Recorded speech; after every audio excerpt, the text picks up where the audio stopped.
Diotak-atik lah sama dia motornya. Mungkin dia kesel atau apa gitu, dia ngeluarin kata-kata seperti ini.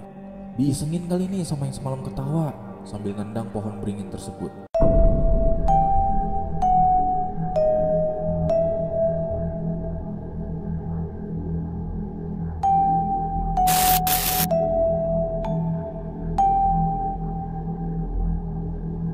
Halo semua, balik lagi sama gue Alvin di channel YouTube Alvin Bercerita.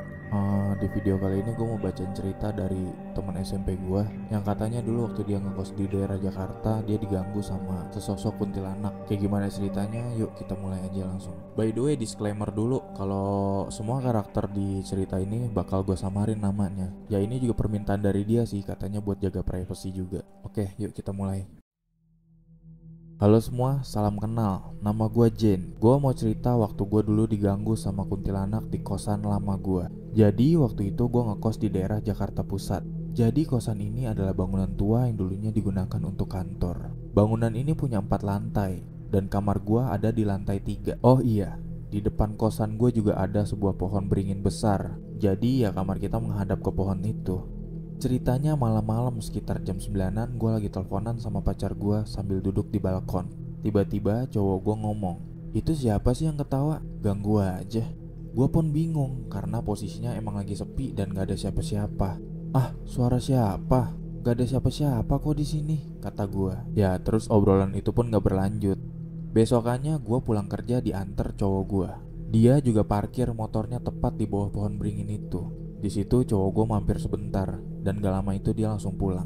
Tapi pas dia nyalain motornya itu gak mau nyala. Diotak-atik lah sama dia motornya. Mungkin dia kesel atau apa gitu, dia ngeluarin kata-kata seperti ini. Diisengin kali nih sama yang semalam ketawa, sambil nendang pohon beringin tersebut. Gua yang di sebelah dia langsung ngomong, gak boleh ngomong gitu, gak sopan tau. Dan setelah 30 menit nyoba nyalain motor, akhirnya motor itu nyala dan dia pun pulang. Besokannya gue dapat kabar dari cowok gue kalau dia demam yang cukup parah sampai dia nggak bisa bangun. Akhirnya gue bawa dia ke klinik terdekat dari kos dia. Awalnya dokter bilang sih cuma demam biasa, tapi setelah 1 minggu dia masih aja belum sembuh. Orang tuanya pun datang ngejemput dia buat pulang ke kampung halamannya di daerah Parung Panjang. 2 minggu berlalu cowok gue juga belum sembuh. Orang tua dia ngerasa ini bukan masalah medis. Ya akhirnya cowok gue dibawa ke orang yang paham dunia spiritual gitu deh. Dan bener aja, cowok gue diisengin sama sosok kuntilanak penunggu pohon beringin depan kosan gue. Katanya dia gak suka sama omongan cowok gue yang gak sopan.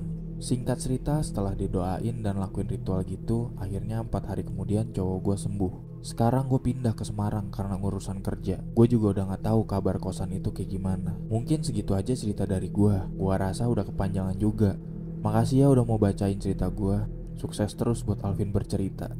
Oke, itu dia cerita dari temen SMP gue yang katanya digangguin sama, bukan digangguin sih sebenarnya, ya karena ulah cowoknya juga sih. Ya pelajaran juga buat kita semua kalau kita harus bisa jaga omongan sama jaga sikap dimanapun kita berada gitu. Buat teman-teman yang mau ngirim cerita atau punya pengalaman yang mau di-sharing ke kita, bisa banget kirim ke DM Instagram gue di Alvin Bercerita. Nanti bakal gue bacain di konten selanjutnya. Mungkin segitu dulu cerita dari gue. Terima kasih udah nonton. Gue Alvin. Sampai jumpa di video selanjutnya.